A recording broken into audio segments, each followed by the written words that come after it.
నమస్తే, welcome to Priya's voice.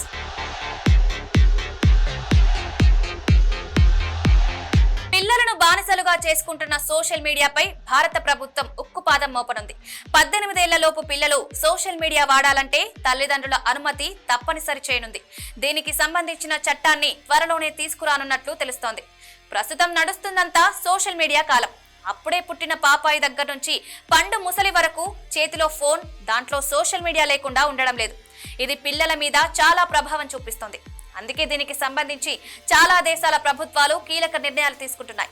Recent గా Australia చిన్న పిల్లలకు సోషల్ మీడియాను బ్యాన్ చేసింది. వాట్సాప్ తో సహా ఏది వాడకూడదని స్ట్రిక్ట్ రూల్స్ పెట్టింది.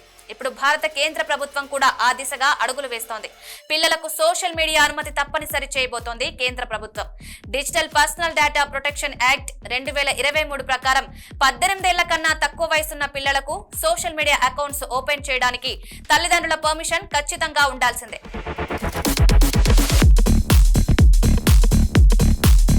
ఫిబ్రవరి 18 వరకు దీని మీద అభిప్రాయాలను సేకరించనున్నారు. వాటి ఆధారంగా అభ్యంతరాలకు అనుగుణంగా ముసాయిదాలో మార్పులు చేసి చట్టాన్ని తీసుకురానుంది కేంద్రం.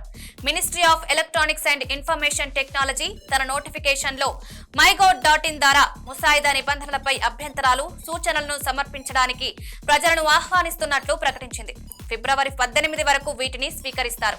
కొత్త రూల్స్ పిల్లల వ్యక్తిగత డేటాని కాపాడేందుకు ప్రయత్నిస్తాయి. వారికి సోషల్ మీడియా నుంచి భద్రతను కల్పిస్తాయి. దీని ప్రకారం తల్లిదండ్రులు ఆమోదించారని నిర్ధారించే వరకు సంస్థలు పిల్లల వ్యక్తిగత డేటాను ఉపయోగించడం లేదా సేవ్ చేసుకోవడం లాంటివి చేయలేదు. సోషల్ మీడియా ప్లాట్ఫామ్లు కూడా వీటిపై కఠినంగా ఉండాలి. వినియోగదారులు తమ డేటాను తొలగించాలని డిమాండ్ చేయడానికి, వారి డేటాను ఎందుకు సేకరిస్తున్నారనే దాని గురించి తెలుసుకునే పారదర్శకతను అనుమతించాలి. వీటిని ఉల్లంఘిస్తే 250 కోట్ల రూపాయల వరకు పెనాల్టీని కట్టాల్సి ఉంటుందని ప్రతిపాదించనున్నారు.